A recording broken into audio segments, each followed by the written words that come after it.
क्षण की हम अब तक राह देख रहे थे, वो क्षण अभी आ गया है।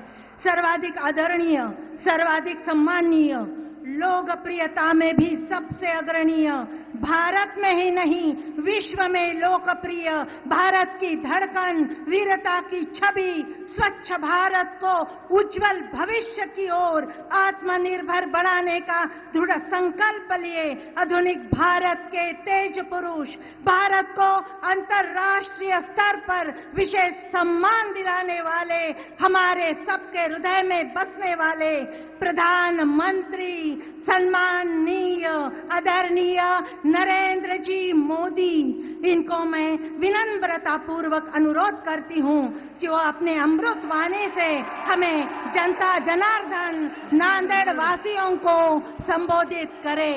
कौन आया भाई, कौन आया? कौन आया भाई, कौन आया?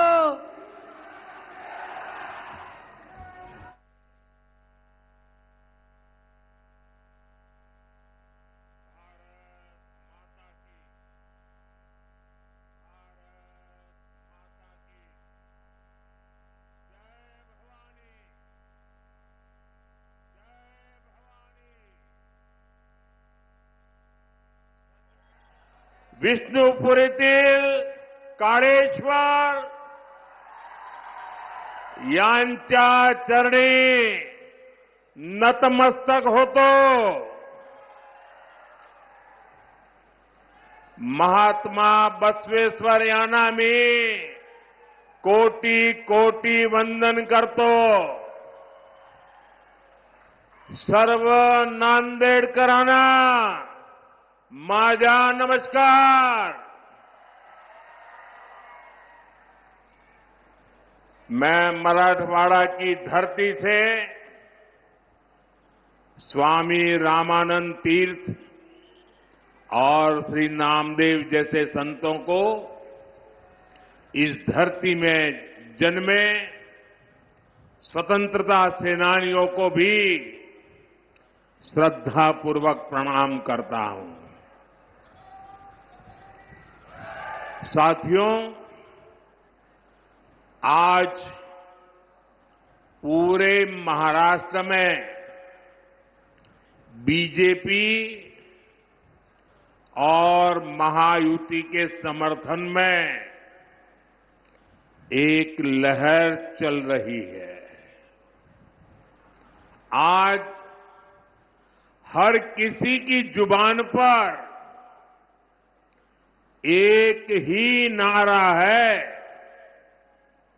भाजपा महायुती आहे तर गती आहे, महाराष्ट्राची प्रगती आहे। ये सज्जन कुछ फोटो लेके आए हैं, ये फोटो ले लीजिए भाई। मुझे देने के लिए लाए हैं कि दिखाने के लिए लाए हैं? देने के लिए लाए। जरा सिक्योरिटी के लोग वो फोटो ले लीजिए, मुझे पहुंच जाएगा। मैं आपका आभारी हूं। हां, दे दीजिए इनको।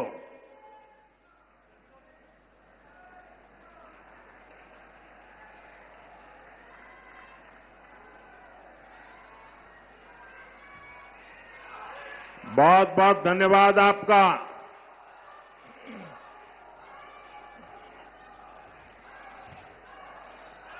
साथियों, आज देश विकसित भारत के लक्ष्य के साथ आगे बढ़ रहा है और देश की जनता जानती है कि इस लक्ष्य की प्राप्ति के लिए भाजपा और उसके सहयोगी दल ही गंभीरता से काम कर रहे हैं। इसलिए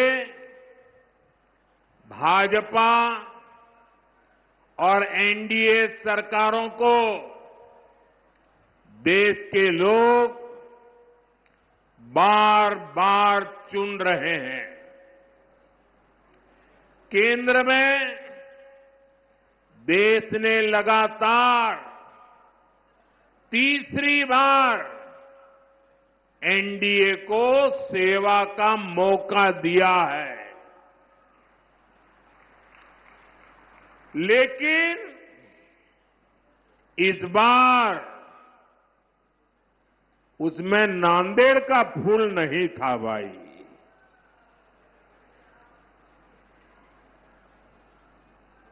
क्या इस बार नांदेड़ का फूल भी पहुंचेगा दिल्ली? पक्का पहुंचेगा? देखिए, आज मैं डबल ड्यूटी कर रहा हूं। एक तो मैं मोदी के लिए भी मदद मांग रहा हूं और दूसरा महाराष्ट्र के उज्जवल भविष्य के लिए भी आपसे आशीर्वाद मांगता हूं।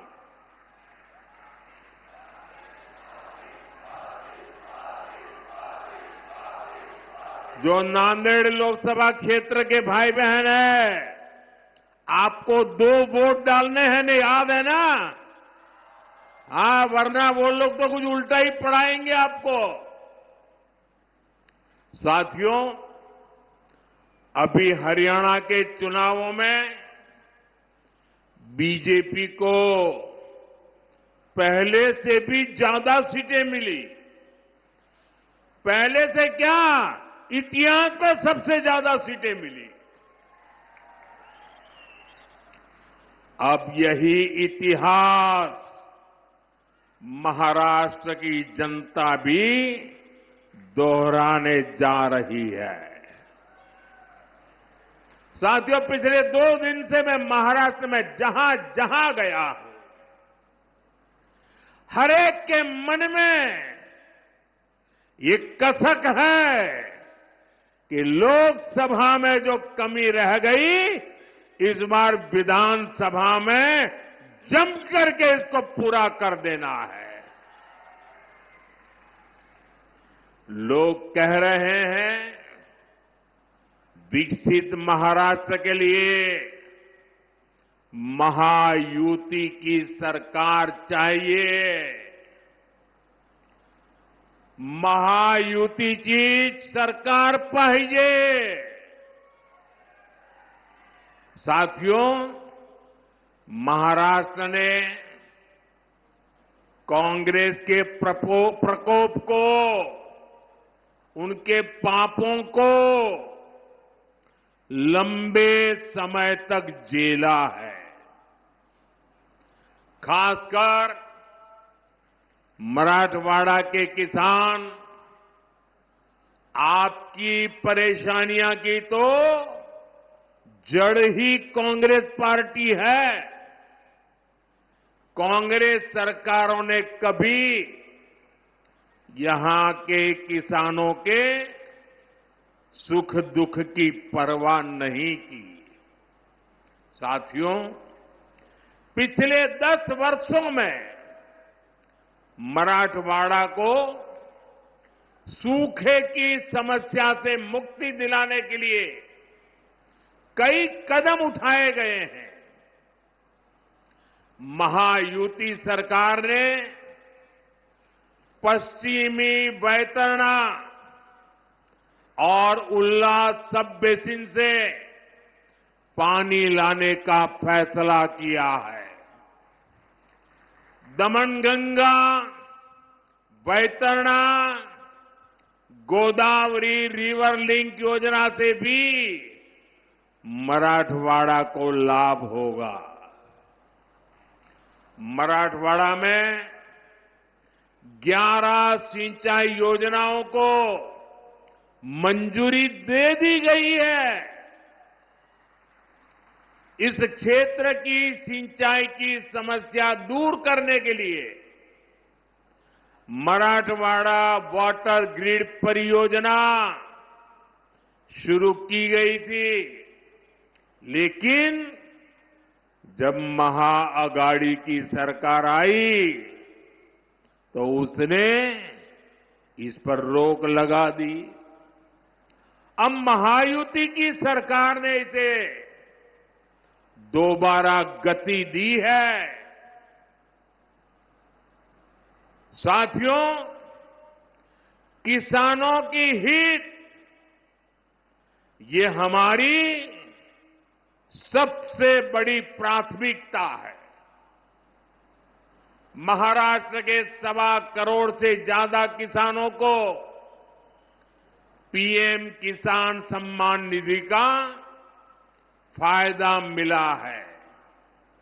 नांदेड़ में 5 लाख से ज्यादा किसानों के खाते में, मैं सिर्फ नांदेड़ की बात कर रहा हूं, लगभग 1,500 करोड़ रुपए भेजे हैं।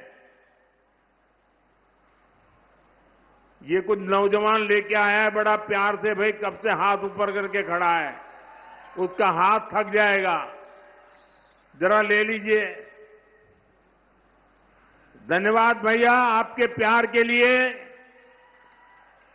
ये आपका प्यार ही मेरी ताकत है भाई।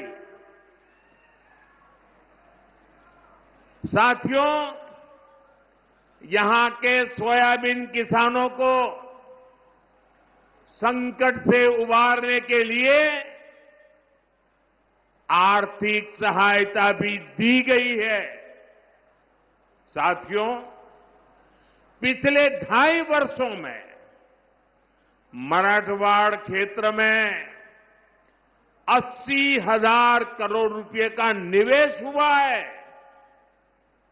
इससे रोजगार के हजारों नए अवसर तैयार हुए हैं। दिल्ली मुंबई इंडस्ट्रियल कॉरिडोर इस क्षेत्र को नई पहचान दे रहा है। रेल कोच फैक्ट्री और लॉजिस्टिक पार्क ने यहां विकास के नए द्वार खोले हैं। समृद्धि महामार्ग से इस क्षेत्र की प्रगति को नई रफ्तार मिली है। नांदेड़ से गुजरने वाले शक्तिपीठ एक्सप्रेसवे से पूरे मराठवाड़ की अर्थव्यवस्था को नई ऊंचाई मिलेगी। नांदेड़ से दिल्ली और आदमपुर के लिए विमान सेवाएं शुरू हो गई है।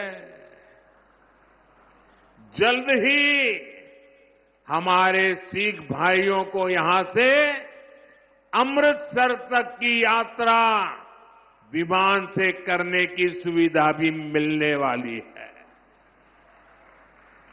साथियों, पिछले 10 वर्षों में हमारी सरकार की ज्यादातर योजनाओं के केंद्र में नारी शक्ति रही है। जिस परिवार को पीएम आवास योजना के तहत घर मिल रहा है, जिस घर में नया शौचालय बन रहा है, जहां पहली बार बिजली और पानी का कनेक्शन पहुंच रहा है, जिस रसोई में पहली बार गैस सिलेंडर पर खाना बन रहा है, वहां घर की महिला सदस्य को ही सबसे ज्यादा सुविधा हो रही है। मैं जरा माताओं बहनों को पूछता हूं, मैं सही बोल रहा हूं? हो रहा है कि नहीं हो रहा है? देखिए, माताएं बहनें उमंग और उत्साह से आशीर्वाद दे रही है।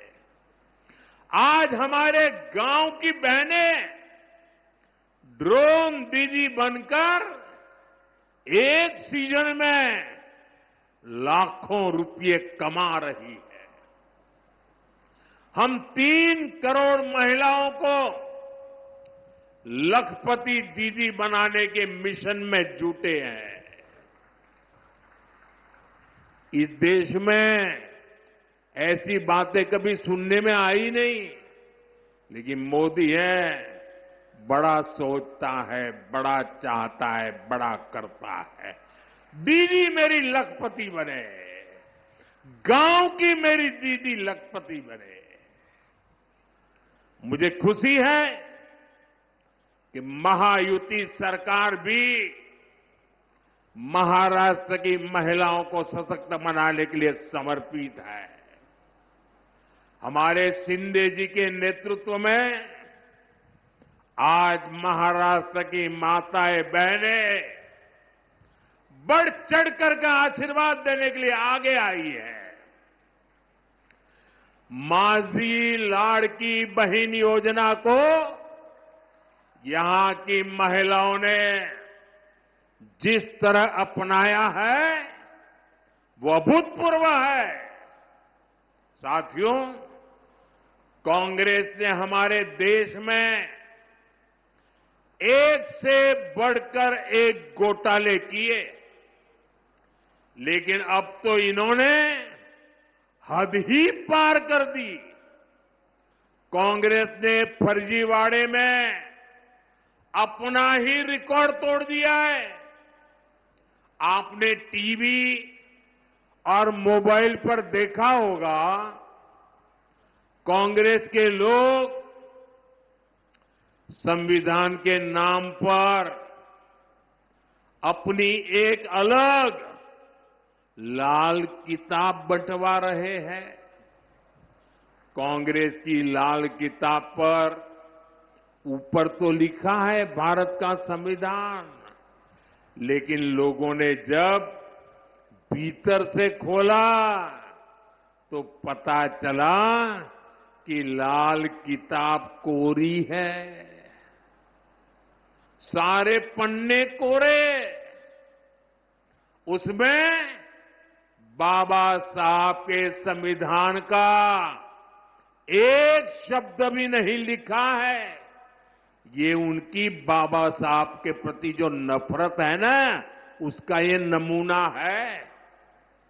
और देख, पूरा देश ये देख करके हैरान है कि चुनाव में इतना झूठा करने की इनकी हिम्मत।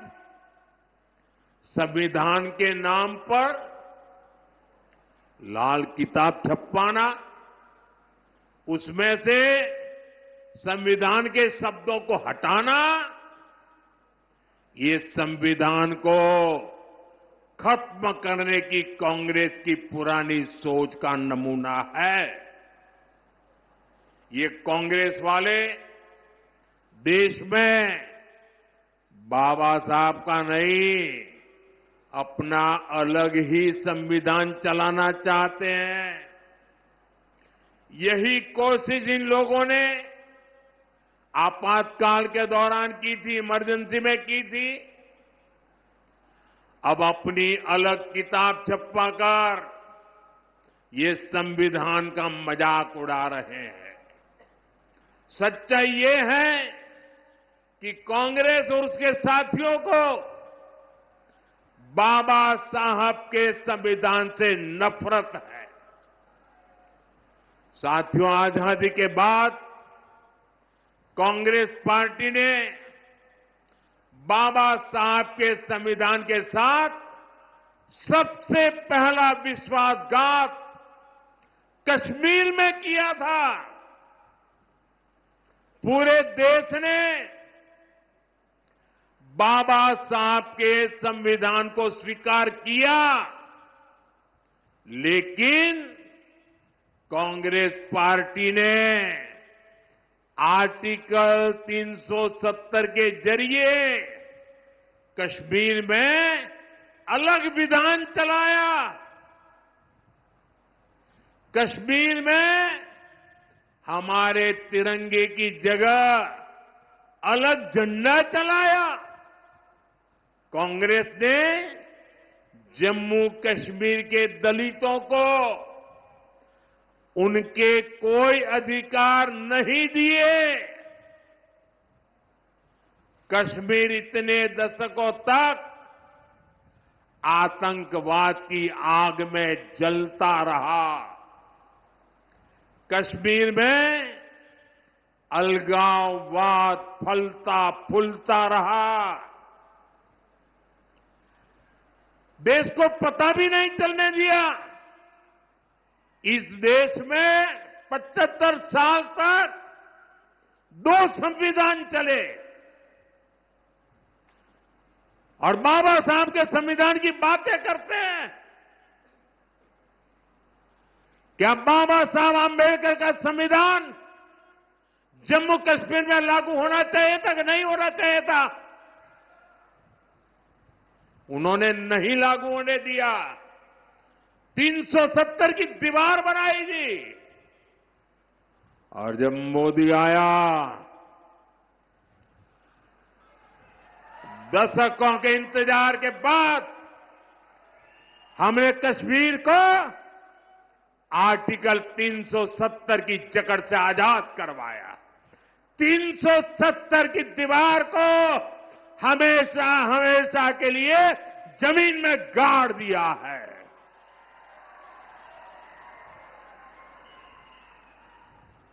मैं नांदेड़ के मेरे देशभक्तों से पूछना चाहता हूं, आप बताइए 370 खत्म होने से आप खुश हैं? अब 370 मरनी चाहिए कि नहीं मरनी चाहिए? क्या 370 को कभी जिंदा होने देंगे क्या? लेकिन देखिए मेरे नांदेड़ के भाई बहन, कांग्रेस इस फैसले के खिलाफ है।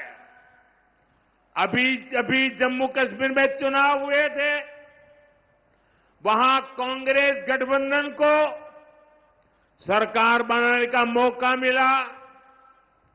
सरकार बनाते ही जैसे ही ये लोग विधानसभा में गए, इन्होंने 370 को फिर से लागू करने का प्रस्ताव पास कर दिया। जरा कांग्रेस वालों को पूछिए, ये 370 के पीछे इतना प्यार क्यों है उनको? हमें जम्मू कश्मीर से प्यार है, उन्हें 370 से प्यार है। आप मुझे बताइए, जब से जम्मू कश्मीर से 370 हटा, आप मुझे बताइए वहां आतंकवाद की कमर टूटी कि नहीं टूटी? लाल चौक में तिरंगा फहराया कि नहीं फहराया? लाल चौक में लोगों ने दिवाली मनाई कि नहीं मनाई? वहां अलगाववादी अलग थलग पड़ गए कि नहीं पड़ गए? इतना ही नहीं, कश्मीर में विकास को नई गति मिली है। वहां लोकतंत्र मजबूत हुआ। दलितों को पहली बार आजादी के 75 साल के बाद पहली बार दलितों को उनके अधिकार मिले हैं। लेकिन इससे परेशान कौन हुआ? सबसे ज्यादा परेशान हुआ पाकिस्तान और दूसरा कांग्रेस और उसके साथी। अब तक पाकिस्तान पूरी दुनिया में घूम घूम कर 370 बहाल करने की मांग कर रहा था। कोई उसकी सुनने वाला नहीं था। लेकिन अब कांग्रेस ने पाकिस्तान का एजेंडा जम्मू कश्मीर विधानसभा के भीतर चला दिया है। क्या कोई भी देशभक्त, कोई भी मेरा मराठी मानुस ऐसी कांग्रेस को माफ कर सकता है क्या? मुझे पूरी ताकत से हाथ ऊपर करके जवाब दीजिए। ऐसी कांग्रेस को माफ कर सकते हैं क्या? ऐसी कांग्रेस को माफ कर सकते हैं क्या? ऐसी कांग्रेस को सजा दोगे कि नहीं दोगे? इस चुनाव में उनको पराजित करोगे कि नहीं करोगे? उनको सबक सिखाओगे कि नहीं सिखाओगे? कांग्रेस वाले जरा देख लो, ये महाराष्ट्र के स्वाभिमानियों की धरती है महाराष्ट्र।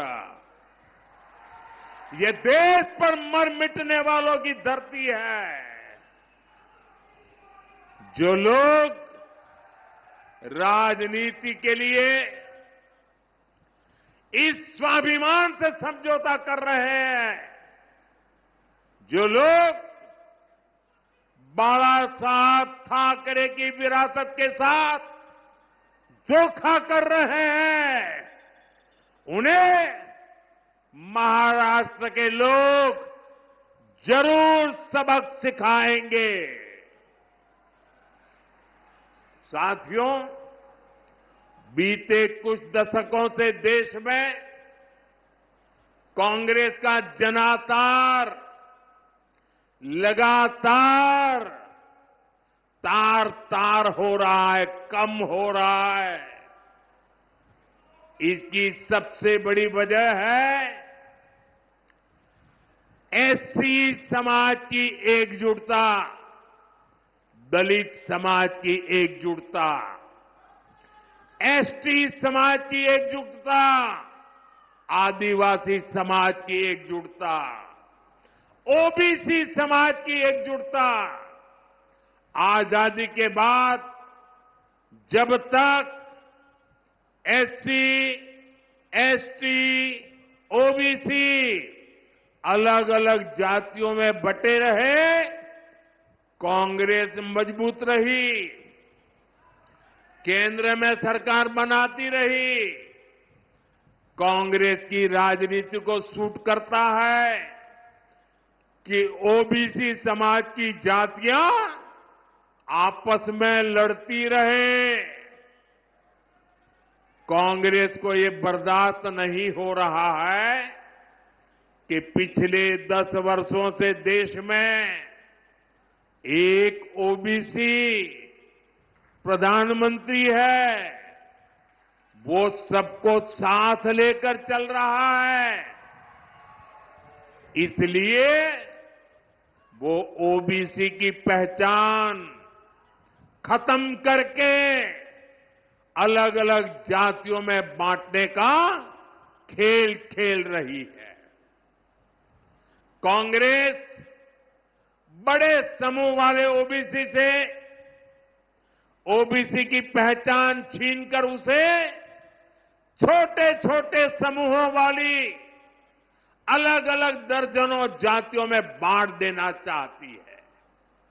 इसलिए यहां नांदेड़ में कांग्रेस माली को वाणी से लड़ाना चाहती है, तांबोली को कुंभार से लड़ाना चाहती है, कांग्रेस सुतार को सुनार से लड़ाना चाहती है, कांग्रेस निहाली को निराली से लड़ाना चाहती है, कासार को मणेरी से लड़ाना चाहती है, तेली को पांचाल से भिड़ाना चाहती है। कांग्रेस ओबीसी को छोटे छोटे समूहों में तोड़कर आपस में लड़ा करके आपसे बड़े समूह वाली आपकी जो पहचान बनी है, आपकी जो एक ताकत खड़ी हुई है, उसे बर्बाद करना चाहती है, छीनना चाहती है, तोड़ना चाहती है। आप याद रखिए, जब आप अलग अलग जाति में बटेंगे तो आपकी संख्या कम होगी, फिर कांग्रेस वाले आपका आरक्षण आपसे छीनेंगे। यही कोशिश नेहरू जी से लेकर राजीव गांधी तक सबने की थी। अब वही काम, वही चालबाजी करके कांग्रेस के शहजादे देश की जनता की आंख में धूल झोंक रहे हैं।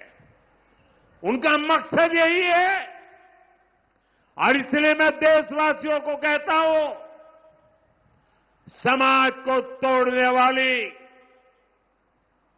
इनकी प्रवृत्तियों से सावधान रहना है।